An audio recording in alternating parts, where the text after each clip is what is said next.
வணக்கம். இப்ப நாம பார்க்க போற திரைப்படம் தம்ப்நெயிலே பார்த்திருப்பீங்க. என்னது பிளாக் அண்ட் ஒயிட் பாகுபலியா அப்படின்னு சொல்லி. உண்மையிலேயே அப்படிதான். நீங்க அந்த படத்தை பார்த்தீங்கனாலே தெரியும். ஒரு யூடியூப்ல நீங்க ஸ்மார்ட் டிவி வச்சிருந்தீங்கன்னா டிவியில போட்டு பார்த்தாலும் சரி, இல்ல நீங்க கையில வச்சுட்டு வெறுமனே போன்ல யூடியூப்ல பார்த்தாலும் சரி, இந்த படத்தோட பிரம்மாண்டத்தை பார்த்து மிரண்டுருவீங்க. பிளாக் அண்ட் ஒயிட்ல இருந்தாலுமே சரி. அதுவும் நம்ம நடிகர் திலகம் ஐயாவின் நடிப்போட பிரம்மாண்டத்தை சொல்லவே வேண்டாம். அந்த யானைக்கு மதம் பிடிக்க வைப்பாரு பாருங்க. அப்பா, அது மட்டுமா, திடீர்னு மூட்டைக்குள்ள இருந்து குடுகுடுப்பக்காரனா வருவாரு. ஆமா, இது ஒரு ஃபேண்டசி வகையான திரைப்படம். உருமாறும் வித்தியெல்லாம் செய்வாரு ஐயா அவர்கள், மந்திரவாதி மாதிரி. நீங்க எல்லாம் பார்த்திருக்கவே மாட்டீங்க. இது இன்னொரு திருவிளையாடல்னே சொல்லலாம்.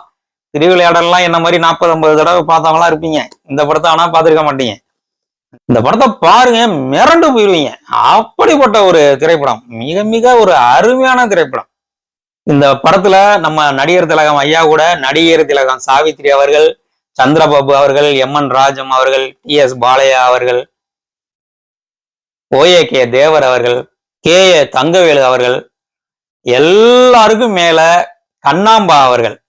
கண்ணாம்பா அவர்களை பத்தி சொல்லணும் அப்படின்னு சொன்னா, பெண் நடிகைகள்ல கே.பி. சுந்தரம்பாளுக்கு அப்புறம் மிக மிக மிக பலமான ஒரு குரல் வளம் பெற்ற ஒருவர்னு சொல்லலாம்.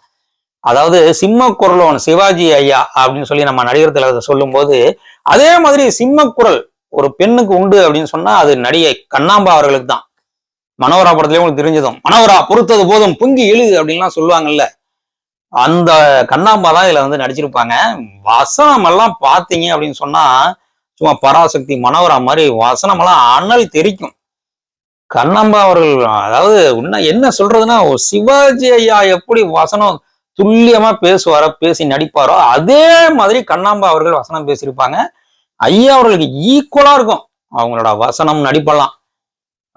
பெண் நடிகைகள்ல சிம்ம குரல் அப்படின்னே சொல்லலாம் அவங்கள. அதாவது சிம்ம குரல்னாக்க ஆண் சிங்கம் கர்ஜனையா தானே சொல்லுவோம், அது மாதிரி சொல்லலாம். அப்படிப்பட்ட ஒரு குரல் வளம், வசன உச்சரிப்பு. அவங்கள பத்தி சொல்றதா சொல்லிக்கிட்டே இருக்கலாம் போல இருக்கு. அப்படி நடிச்சிருப்பாங்க அந்த படத்துல.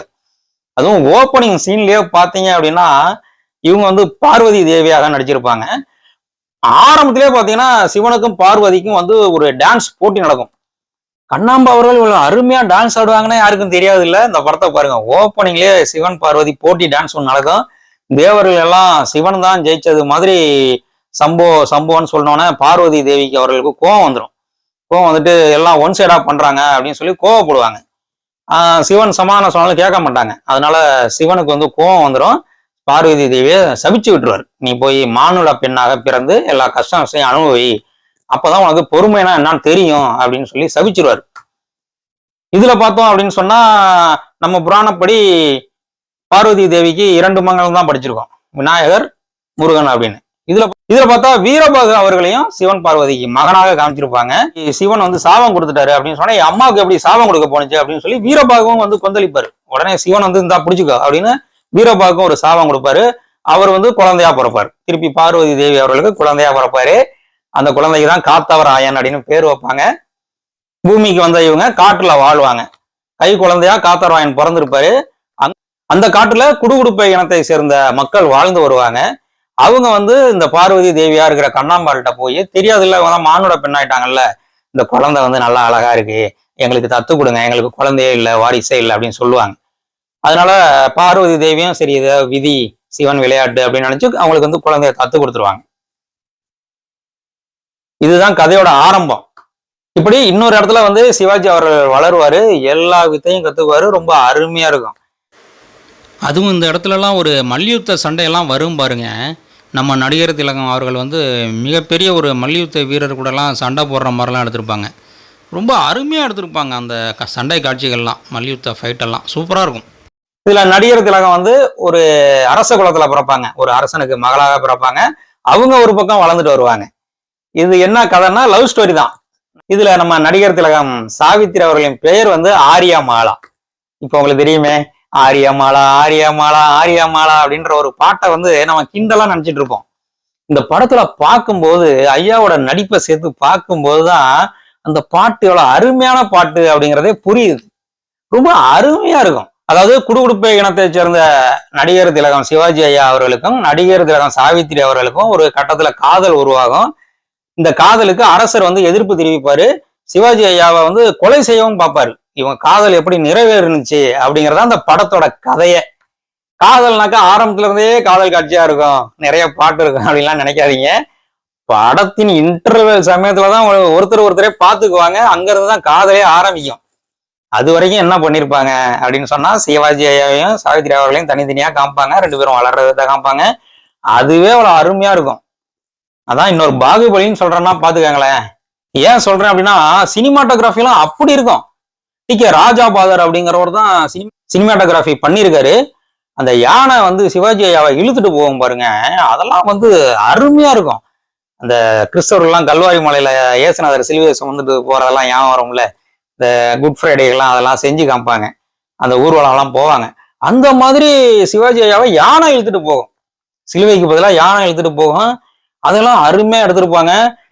அந்த யானைக்கு மதம் பிடிக்க வைக்கிற காட்சியெல்லாம் இருக்கு பாருங்க, அதெல்லாம் அருமையா எடுத்திருப்பாங்க. எனக்கு அதை பார்க்கும்போது இப்போ வந்து ஒரு எனக்கு அந்த சீன்லாம் பார்க்கும்போது இப்போ வந்து ஒரு படத்தோட சீன் ஞாபகம் வந்துச்சு. அது என்னன்னு சொன்னாக்க, யானை காதுல வந்து அந்த மகாராஜா போய் ஒன்று சொல்லுவாரு. உடனே அந்த யானை வந்து அந்த யானை பானை தூக்கி வீசும். அதெல்லாம் படத்துல பார்க்கும்போது ஒண்ணுமே தோணாது. என்னடா எப்படிப்பட்ட சீன் இது, சப்புன்னு எடுத்து வச்சிருக்காங்களே அப்படின்னு தான் தோணும்.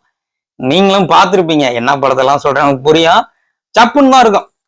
இந்த படத்துல பாருங்க, அந்த சீன்லாம் எப்படி எடுத்திருப்பாங்க. நம்ம ஐயாவோட நடிப்பெல்லாம் பாருங்க, சும்மா அலற விடுவாங்க. அதனாலதான் ஒரு பாகுபலின்னு சொல்றேன். இதெல்லாம் கருப்பு வெள்ளை பாகுபலி.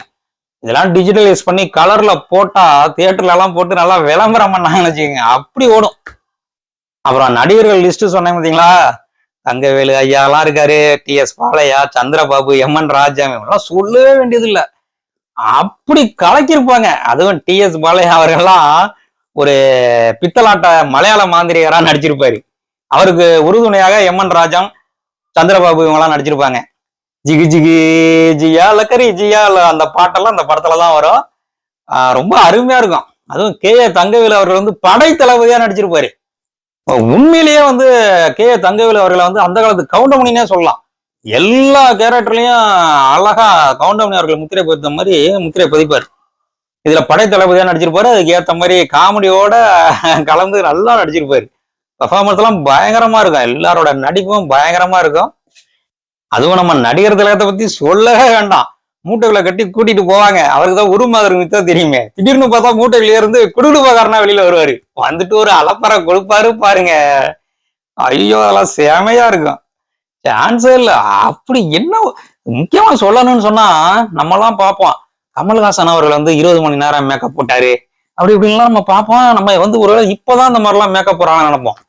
நீங்க இந்த படத்தை பார்த்துட்டு அந்த குடுகுடுப்பாக்காரன் வேஷத்தை பாருங்களேன், என்ன ஒரு மேக்கப், அப்படியே தத்ரூபமா இருக்கும். அதுக்கெல்லாம் நிச்சயம் வந்து ஒரு 5 மணி நேரமாச்சும் ஆயிருக்கும் எனக்கு தெரிஞ்சு. 5 மணி நேரம் 6 மணி நேரமாச்சும் ஆகும்னு நினைக்கிறேன். அப்படி ஒரு தத்ரூபமா கரெக்டா மேக்கப் போட்டிருப்பாங்க. அந்த டயலாக் எல்லாம் இருக்கு பாருங்க, அவங்க பேசுற மாதிரியே. ஐயோ, சும்மா நடிகர்களானா சும்மாவா, சும்மா அருமையா இருக்கும். இதெல்லாம் நீங்க சிவாஜி ரசிகர்களே இதெல்லாம் அடிக்கடி பார்த்துருக்க மாட்டீங்க. அந்த படத்தை அவசியம் பாருங்க.